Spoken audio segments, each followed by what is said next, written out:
નમસ્કાર મિત્રો, hello education પર આપનું સ્વાગત છે। વિદ્યા સહાયક ભરતી વર્ષ 2026 માટેના જે ફોર્મ છે ભરાવાના શરૂ છે। આનું ફોર્મ કેવી રીતે ભરવું એનો મેં લાસ્ટ વિડીયો મૂકેલો છે, મારી ચેનલ પર તમને મળી રહેશે। તમને ના ખ્યાલ આવે તો એ વિડીયો અવશ્ય જોઈ લેશો, વિડીયો ડિસ્ક્રિપ્શનમાં પણ એ વિડીયો તમને આપી દઈશ। એ વિડીયોની અંદર ઘણી બધી કમેન્ટ્સો આવી છે, ઘણા બધા ક્વેશ્ચન આવે છે, એટલે જ આજે 50 જેટલા મહત્વના ક્વેશ્ચન્સના આજે જવાબ મેળવવાના છે। વિડીયો બની શકશે, થોડો લાંબો થઈ શકશે, પરંતુ તમારા તમામ પ્રશ્નોનું લગભગ સોલ્યુશન આવી જશે। વિડીયોની શરૂઆત કરતા પહેલા ચેનલ પર તમે નવા હોય તો એક સબસ્ક્રાઇબ કરી દેશો, વિડીયો સારો લાગે તો તમામ મિત્રો સુધી અવશ્ય શેર કરશો। હવે પહેલો જ પ્રશ્ન છે કે પીટીસી અને ડીએલએડ એમાં કયા વર્ષના ગુણ ધ્યાનમાં લેવાના છે અને કુલ કેટલા ગુણમાંથી ધ્યાનમાં લેવાના છે? તો આનો જવાબ છે કે પીટીસી અને ડીએલએડના બીજા વર્ષના ગુણ ધ્યાનમાં લેવાના છે અને એમાં 1990 થી ઉપર તમને સ્ક્રીન પર દેખાય પ્રમાણે 1990 થી 1999 દરમિયાન ડિગ્રી મેળવેલી હોય તો કુલ ગુણ 600 માંથી ધ્યાનમાં લેવાના છે। 500 સૈદ્ધાંતિક અને 100 છે પ્રેક્ટિકલ। એ પ્રમાણે વર્ષ 2000 ની સાલમાં તમે પીટીસી કરેલું હોય તો 1000 પ્લસ 100 માંથી 1100 માંથી ધ્યાનમાં લેવાના છે। 2001 થી 2003 દરમિયાન ડિગ્રી મેળવેલી હોય તો 1050 પ્લસ 100 એટલે કે 1150 માંથી ધ્યાનમાં લેવાના છે। ત્યાર પછી 2004 થી લઈ 2016 દરમિયાન તમે ડિગ્રી મેળવેલી હોય તો 900 પ્લસ 100 પ્રેક્ટિકલના એવી રીતે 1000 ગુણમાંથી મેળવેલા ગુણ કેટલા છે એ ધ્યાનમાં લેવાના છે। અને 2017 થી અત્યાર સુધી 500 પ્લસ 100 એમ થઈ 600 માંથી માર્ક્સ ઓફ મેરિટ જે છે સેકન્ડ યરનું ડીએલએડનું એમાંથી તમારે ધ્યાનમાં લેવાના જે મેળવેલા ગુણ છે ધ્યાનમાં લેવાના છે। બીજો અગત્યનો ક્વેશ્ચન છે કે ગેપ સર્ટિફિકેટની જરૂર પડશે। તમે 1-2 ડિગ્રી વચ્ચે ગેપ પડ્યો હોય, થોડા વર્ષો કંઈ ન કર્યું હોય પછી ડિગ્રી મેળવેલી હોય તો ગેપ સર્ટિફિકેટ છે એની જરૂર પડતી નથી।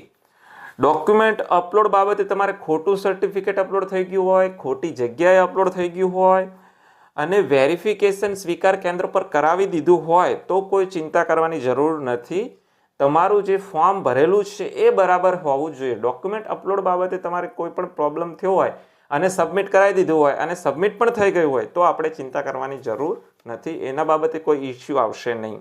ત્યાર પછીનો ક્વેશ્ચન છે કે ટેટ માર્કશીટની અંદર પરિણીત મહિલાઓને હસબન્ડનું નામ છે એટલે કે પતિનું નામ છે અને બીજા બધા ડોક્યુમેન્ટની અંદર પિતાનું નામ છે, તો ફોર્મ છે એ તમે પિતા અથવા પતિના નામથી એપ્લાય કરી શકો છો, બંને ચાલશે।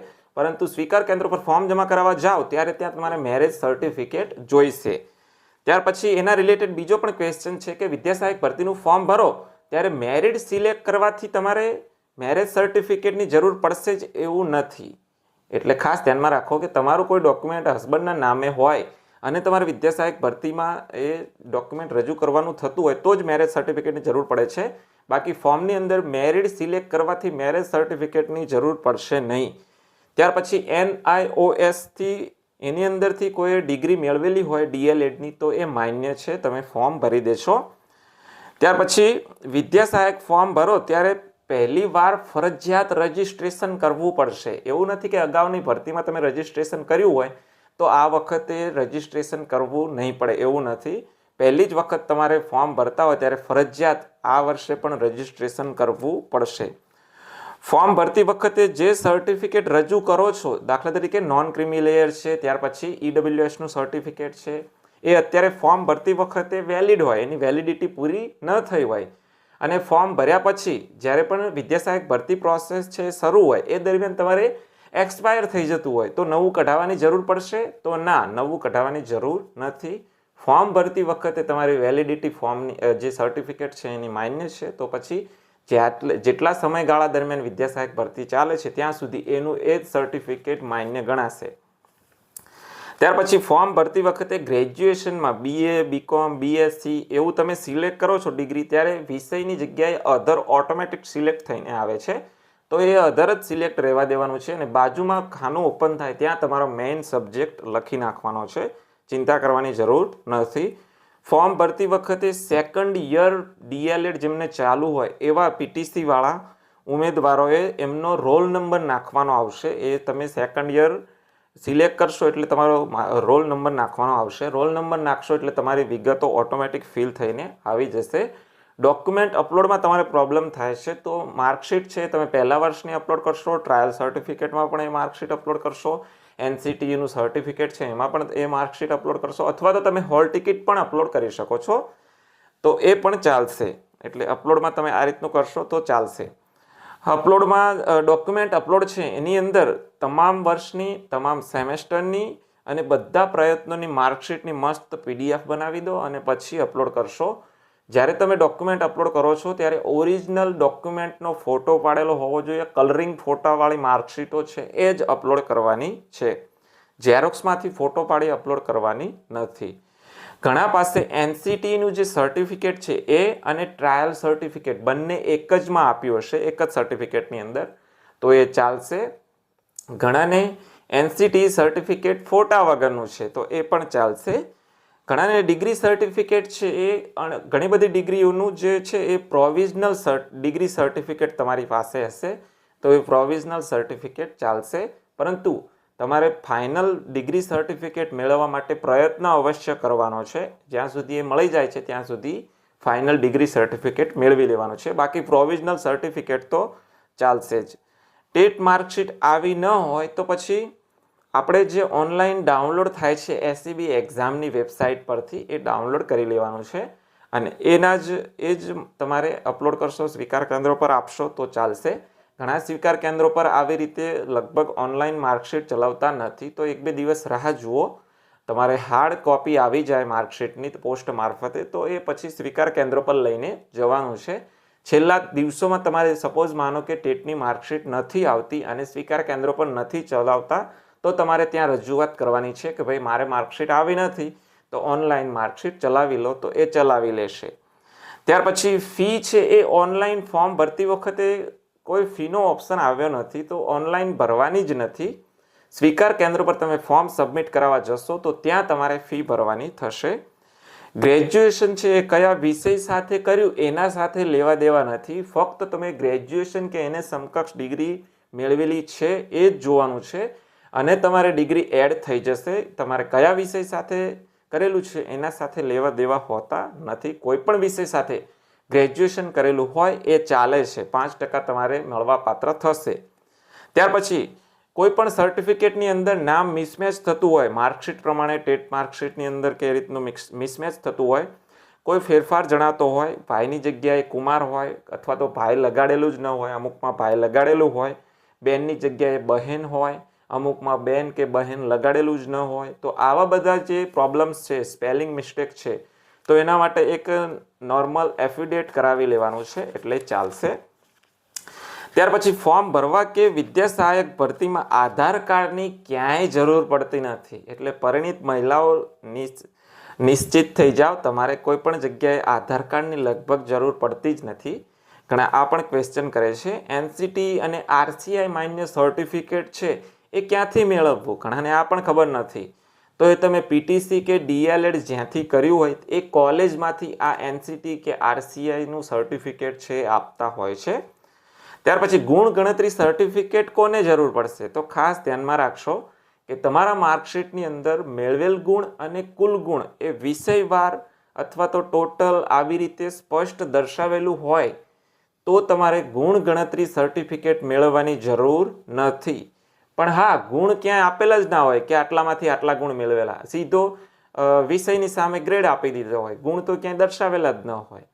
તો આવા જે માર્કશીટો છે એમને ગુણ ગણતરી સર્ટિફિકેટ મેળવવાની જરૂર પડશે અને એ તમારી કોલેજ અથવા યુનિવર્સિટીમાંથી મેળવી શકાશે. અમુકની માર્કશીટમાં સીટ નંબર આપેલો હોતો નથી તો તમે એનરોલમેન્ટ નંબર એ લખી શકો છો ફોર્મની અંદર. ત્યાર પછી SEBC જે કેટેગરીના ઉમેદવારો છે એમને નોન ક્રિમિલેયર સર્ટિફિકેટ છે એ 1/4/2024 પછીનું જ માન્ય ગણાશે. ત્યાર પછી એડ્રેસ કયું લખવું, તો તમે જ્યાં રહેતા હોય હાલ એ એડ્રેસ લખો, પરંતુ એ એડ્રેસ પર પોસ્ટ કે ટપાલ પહોંચી શકે એવું એડ્રેસ લખજો. ઓનલાઈન રિઝલ્ટ આવી ગયું હોય, એ કોલેજ હોય એના માટેની વાત છે. ઓનલાઈન રિઝલ્ટ આવી ગયું હોય પરંતુ માર્કશીટ હજી સુધી તમારી પાસે આવી ન હોય તો ઓનલાઈન જે રિઝલ્ટ છે એની પર યુનિવર્સિટીના એક્ઝામ કંટ્રોલરનો સિક્કો અને સાઇન લગાવી દેવાનું છે અને એ ઓનલાઈન માર્કશીટ છે અપલોડ કરી દેવાની છે. સ્વીકાર કેન્દ્ર પર પણ એ ઓનલાઈન માર્કશીટ ચાલશે. ત્યાર પછી ઈમેલ છે, મોબાઈલ નંબર છે લોગિન માટે, password, OTP, TET number wrong આવવો, આવા કોઈ પણ ઇસ્યુ આવે છે તો તમને વેબસાઇટ પર હેલ્પલાઇન નંબર આપેલો છે, એના પર તમારે કોન્ટેક્ટ કરવાનો છે. જો છતાં પણ કોન્ટેક્ટ ન થાય અથવા તો સોલ્યુશન ન થાય તો સમગ્ર શિક્ષાની કચેરી ગાંધીનગર છે, ત્યાં ભરતી કાર્યાલય આવેલું છે, ત્યાં તમે રૂબરૂ જશો તો તમારા પ્રશ્નોનું સોલ્યુશન ત્યાં કરી આપશે. ત્યાર પછી ખાસ અગત્યનું કે એનઓસી, બોન્ડ, રાજીનામું એ કોને લાગુ પડશે? તો ફક્ત ને ફક્ત વિદ્યા સહાયક ધોરણ 1 થી 5ની અંદર ચાલુ નોકરી હોય અને એ આ રીતનું વિદ્યા સહાયક ભરતીનું ફોર્મ ભરે છે તો એમને જ આ ત્રણેય વસ્તુ લાગુ પડે છે. બાકીના કોઈ પણ ઉમેદવારને એનઓસી, બોન્ડ કે રાજીનામાની જરૂર નથી. સેમેસ્ટર સિસ્ટમ હોય તો પછી તમામ સેમેસ્ટરના કુલ ગુણ, મેળવેલ ગુણનો સરવાળો કરી અને પછી માર્ક્સ લખવાના છે. યરલી સિસ્ટમ હોય, વાર્ષિક પરીક્ષા પદ્ધતિ હોય તો છેલ્લા વર્ષના મેળવેલ ગુણ અને કુલ ગુણ ધ્યાને લેવાના છે. જે જિલ્લાના વતની હોય ત્યાં જ ફોર્મ જમા કરાવવું, આવું પણ ઘણા ક્વેશ્ચન કરતા હોય છે કે ફોર્મ ભર્યા બાદ તમારું જે સ્વીકાર કેન્દ્ર છે પોતાના જિલ્લામાં જ જમા કરાવવું, એવું નથી. કોઈ પણ જિલ્લાના સ્વીકાર કેન્દ્ર પર તમે તમારું ભરેલું ફોર્મ જમા કરાવી શકો છો. ત્યાર પછી સ્વીકાર કેન્દ્ર પર ફોર્મ એક વખત તમે સબમિટ કરાવી દો છો ત્યાર પછી કોઈ પણ પ્રકારના સુધારા વધારા તમે કરી શકતા નથી. હા, તમારે કોઈ ગંભીર ભૂલ રહી ગઈ હોય તો પછી જ્યારે પ્રોવિઝનલ મેરિટ લિસ્ટ આવશે ત્યારે તમને 2-3 દિવસ આપવામાં આવશે, ત્યારે ત્યાં તમે સુધારા વધારા કરી શકશો. ઉંમર મર્યાદા હવે વધઘટ કે છૂટછાટ હવે લગભગ આપવામાં આવશે નહીં, એટલે એ બાબતે ઘણા બધા ઉમેદવારો ક્વેશ્ચન કર્યા છે. ટેટનું ફોર્મ ભરતી વખતે અને વિદ્યા સહાયકના ફોર્મની અંદર સહી છે એ અલગ અલગ કરી દીધી છે, તો કોઈ ચિંતા કરવાની જરૂર નથી, કોઈ ઇસ્યુ નથી. ત્યાર પછી ટેટની અંદર જે કેટેગરી જનરલ અથવા તો તમારી કેટેગરી સિલેક્ટ કરી હોય અને વિદ્યા સહાયક ભરતીની અંદર તમે કેટેગરી ચેન્જ કરવા માંગો છો તો તમે વિદ્યા સહાયક ભરતીની અંદર કેટેગરી ચેન્જ કરી અને ફોર્મ અવશ્ય ભરી શકો છો. પરંતુ ટેટ માર્ક્સની શીટની અંદર તમારી પોતાની કેટેગરી હોય, SC, BC, ST, EWS કે SC, અને તમે વિદ્યા સહાયક ભરતીની અંદર જ્યારે જનરલ કેટેગરી એપ્લાય કરો છો તો ત્યારે ત્યાં તમારે જે ઓછામાં ઓછા ઉંમર મર્યાદા છે 33 વર્ષ એ અને ટેટના માર્ક્સ 90 ગુણ છે એ લાગુ પડે છે. બાકી તો ટેટની અંદર જનરલ કેટેગરી હોય, વિદ્યા સહાયક ભરતીની અંદર તમે પોતાની કેટેગરી એપ્લાય કરવા માંગો છો તો એપ્લાય કરી શકો છો. ત્યાર પછી સ્વીકાર કેન્દ્ર પર ફોર્મ જમા કરાવ્યા પછી કોઈ સુધારા વધારા તો કરી શકતા નથી, પરંતુ તમે ભૂલથી લોગિન થઈ જાઓ છો તો કોઈ ચિંતા કરવાની જરૂર નથી. લોગિન કરી શકો છો, ફોર્મની પ્રિન્ટ કાઢી શકો છો, જે ફોર્મનું સ્ટેટસ છે એ પણ તમે જોઈ શકશો. સ્ટેટસની અંદર સબમિટેડ લખેલું આવે છે કે કેમ, આ બધું તમે લોગિન કરી શકો છો. લોગિન કરો છો તો કોઈ ઇસ્યુ થશે નહીં. ગ્રેજ્યુએશનનું છેલ્લા વર્ષનું છેલ્લા સેમનું રિઝલ્ટ આવ્યું નથી તો તમે એ ગ્રેજ્યુએશનની ડિગ્રી એડ કરી શકતા નથી. રિઝલ્ટ જ નથી આવ્યું તો તમારી ડિગ્રી પૂર્ણ થઈ નથી, એટલે તમે એના ગુણ 5% મળવાપાત્ર થશે નહીં. તો આટલા 50 જેટલા પ્રશ્નો છે એના લગભગ તમને જવાબ મળી ગયા હશે. ત્યાર પછી અગત્યની સૂચના કે ઘણા પાસે મારો મોબાઈલ નંબર છે એ મળી ગયો છે, તો આવો મોબાઈલ નંબર છે એ પોતાના વોટ્સએપ ગ્રુપની અંદર કે પછી ટેલિગ્રામ ગ્રુપની અંદર શેર કરી દેતા હોય છે, તો પ્લીઝ આવું ના કરશો. તમને હું કોલ આવે તો 100% જવાબ આપું જ છું. તમે યુટ્યુબ ચેનલ પર પણ, વોટ્સએપ પર, પછી ઇન્સ્ટા પર, ફેસબુક પર જેટલા લોકોએ ટેક્સ્ટ મેસેજ કર્યા છે લગભગ મેં એમને જવાબ આપી જ દીધા છે. તો પ્લીઝ વોટ્સએપ ગ્રુપ છે કે ટેલિગ્રામ ગ્રુપ છે એની અંદર મારો મોબાઈલ નંબર શેર ન કરવા વિનંતી છે. છેલ્લે તમામ પ્રશ્નોનું એક જ જવાબ છે કે વિદ્યા સહાયક ભરતીની અંદર આજ સુધી રેકોર્ડ છે કે એક પણ ફોર્મ રિજેક્ટ થયું નથી, અને ત્યાં સ્વીકાર કેન્દ્રો પર પણ તમે જોશો તો જે અધિકારીઓ, કર્મચારીઓ બેઠા છે એકદમ કુલ છે, બિંદાસ છે, તમારા પ્રશ્નોનું સમાધાન ત્યાં જ લાવી દેશે. એટલે એક વખત ફોર્મ સબમિટ કરાવી દો છો ત્યાર પછી પણ તમારું ફોર્મ રિજેક્ટ તો થશે જ નહીં. સબમિટ નથી કરાવ્યું અને કોઈ પણ પ્રકારનું ટેન્શન હોય તો એ બાબતે એકદમ શાંત થઈ જાઓ, તમારું ફોર્મ રિજેક્ટ થશે જ નહીં, એ ગેરંટી છે. ફોર્મ સબમિટ કરાવી દો, સ્વીકાર કેન્દ્ર પર જશે ત્યાં તમારા તમામ પ્રશ્નોનું સોલ્યુશન 100% થઈ જશે. તો આજના વિડીયોની અંદર બસ આટલું જ જોવાનું છે. હજી પણ તમારો કોઈ પણ ક્વેશ્ચન હોય તો કમેન્ટ બોક્સની અંદર અવશ્ય કમેન્ટ કરજો. ચેનલ પર નવા હોય તો ચેનલને સબસ્ક્રાઈબ કરી દેશો. વિડીયો સારો લાગ્યો તો તમામ મિત્રો સુધી અવશ્ય શેર કરશો.